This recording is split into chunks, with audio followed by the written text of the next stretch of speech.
bear with me a moment.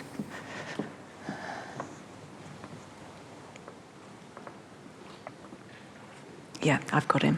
All right, this is your brother and your son, yeah? Would you like to join me on stage? Give them a round of applause.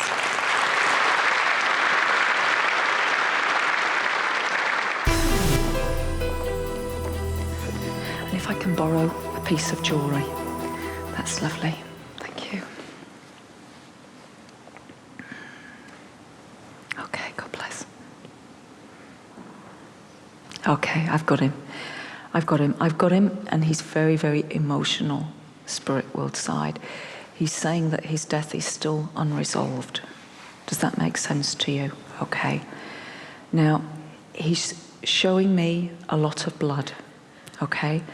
He's showing me an injury to his head, and he's showing me that this was done to him by at least one other person, okay? It feels like a gang were involved. Does that make sense to you? Because he's showing me he was picked on. He was picked on. And it feels like partly he was in the wrong place at the wrong time, but there were just, it's like he hadn't done anything to warrant this. He was killed, he was murdered. But he hadn't done anything to warrant this. He wasn't involved with them, he didn't know them. But they're showing me this. And what I can't understand is that I'm being shown more injuries than it would take to kill a person.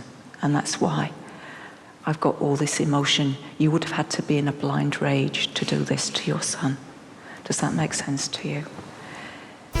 After the break, the answers just keep coming. But if that was the first bullet that killed him, then that's releasing me a tremendous amount of logic.